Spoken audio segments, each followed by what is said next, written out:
Now, we continue our discussion this morning on higher education. The joy and excitement of passing matric and becoming eligible for tertiary studies could be short-lived for some. Now this, as the number of qualifying matriculants heavily outweighs the number of available first-year placements at universities. The University of Johannesburg received more than 135,000 applications for this year's first-year graduates alone. Stellenbosch University receives over 70,000 applications, while it can only cater for just under 5,000 first-year students.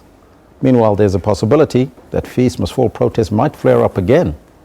Now, to look at the entire situation, to talk to us about the number of applications received and the possible student protests for 2017, we're now joined by Dr. Ahmed, Bawa, CEO of Universities of South Africa. Doctor, very good morning to you and welcome. Good morning, and thank you so much for having me on your program, and all the best for this year. Well, all the best to you, because it's going to be a tough year, yes, 2017. It'll be an interesting year. Yes. Now, let's start off first and foremostly with the disconnect between high school and, of course, universities in terms of the number of students that they can accommodate. Why is there such a disconnect? Actually, the figures that you laid out a little earlier on is slightly misleading. It's misleading. Yeah. So tell us why. So let's just think about this. So about 360,000 students received passes at the national senior certificate level, yes, for either for a bachelor's with a bachelor's certificate or with what is called a diploma certificate. Yes. So that gives them the minimum entry requirements for entry into university. And the university system has about 200,000 places. So there's 160,000 who might not be accommodated. Who could in principle be admitted to university, okay, but may not have place. Now the reason, of course, I'm emphasizing could be admitted is because each university and each program at each university has its own entry requirements. Yes. Right? So that minimum qualification, the minimum level at which some students would have passed might not be sufficient to allow them entry into the universities or into. So and I think that the critical issue for us then is to try and understand how the other 160,000 will be accommodated. And I think, the big challenge for us then is to begin to think about the post-school education and training system as not just the universities, but the universities together with the FET colleges, the TVET colleges and so on. And that's all right, because that's a question we pose here. Yeah, that's exactly what I wanted to ask you, Dr. Bawa, was that, do you think that we are doing enough in our schools in talking to parents and to scholars, as it were, about future career paths, that there's more than just a university degree? Are we doing enough, and should we be communicating a little bit more and maybe a little bit more frank about the capabilities of our children at school level? Yeah, well, I think that we could do much better. I mean, and that's the bottom line. But at the same time, I think that what we have seen in recent years is a massive increase in the number of students in the TVET sector. Yeah. So there's definitely a change that's taking place. It seems to me, at least, that the big message that we have to get out is that that the prestige of being at a university is not necessarily the only way for young people to get into the labor market. Yeah. And we're actually asking our viewers this question, and maybe you can answer that question quickly. We run a poll, and our viewers think, no, it's not a guarantee, but we're asking them, is a university degree still a guarantee of success? Yes. The majority of people say no. What do you think? Well, I think that it's not the only way to success.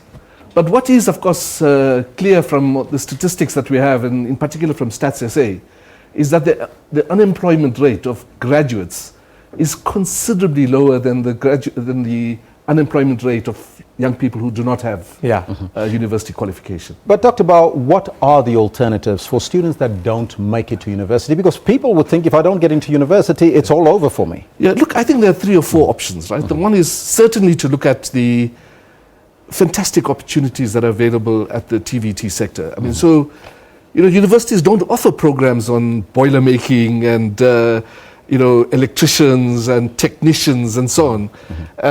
Tourism specialists and so on, and those are offered in the TVET sector. So I think that there's this very big set of opportunities there. So that's the one.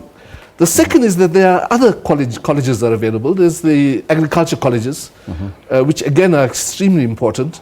As food security is probably the biggest challenge we face in South Africa.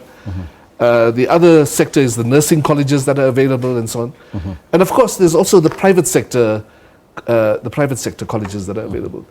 And look, there is a third option. Yes. And the third option is the one that I had to resort to when I was a young person.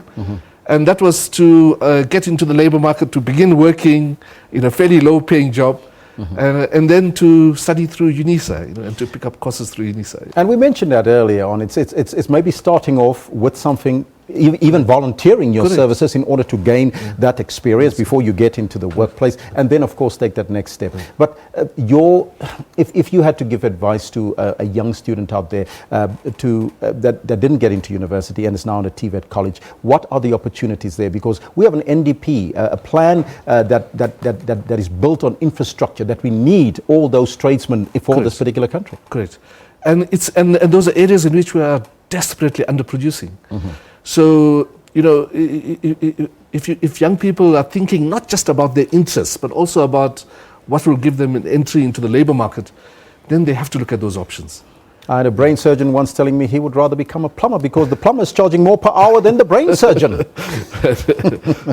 Now, there is also the issue of online registrations that some feel is a bit, it's a problem in terms of how to enroll into universities, because most universities do not accept walk-ins anymore. How do we overcome that for students that don't even have access to the internet, especially in rural areas? Yes. Look, all the universities have moved towards online registration, applications. But all the universities have also made available opportunities for students to apply either by paper or to go to centers where facilities are available for young people to apply. Yes. And I think that, I suppose the important thing for us to remember here is that the online application systems is not so much to exclude people, but really to provide the opportunity for us to avoid this mad rush that we have at the beginning of every year. And I think most universities have succeeded in preventing the kind of chaos we used to have before. Now, 2016, we've seen the Fees Must Fall protests moving to 2017, a possible student protest again, probably for this year. Will you be able, as the universities, to be able to avoid this? Yeah. Look, we're working very hard, and and there are a number of processes that are underway to try to understand how to arrive at some level of some kind of approach that will prevent us from ending up in the chaos we had last year.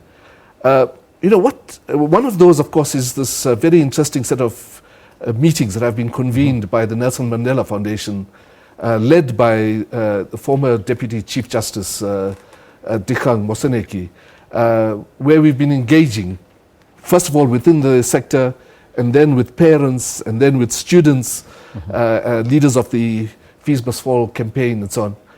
And what's emerging, at least for me, is the level of consensus that that will, I think, begin to allow us to move forward. Have you engaged the leaders specifically, the ones that's driving this process, and how far are we from a fee-free education system in South Africa? So look, let's be clear. Let's be clear about what the kinds of consensus are. The first is that I think everybody agrees that you can't have a higher education system that's not affordable for the majority of South Africans, and that's something that we have to think about, and over the next 5 to 10 years we have to deal with that. The second issue is that no young person who is admitted to university on merit and who cannot afford to study, everything should be done to allow that student to study. There's full agreement on that. The third point to be made is that for those young people who are in what we call the missing middle, we have to find a way of helping them in the short term and to find ways over the long term which will make it completely possible for them to study. And they've been catered for to a certain extent, right? They've been catered for to a certain extent, but as we see the kicking in of the new financial aid scheme for 2018, I think that will be a much better kind of set of solutions for that group. Doctor, I thank you so much and good luck for the year 2017. Thank you so much, yes. Well, that was Dr. Ahmed Bawa. He's talking to us about the possible student protests and the number of applications that universities have received and all the issues surrounding universities. But right now, we continue with some of your comments. It's over to Eben.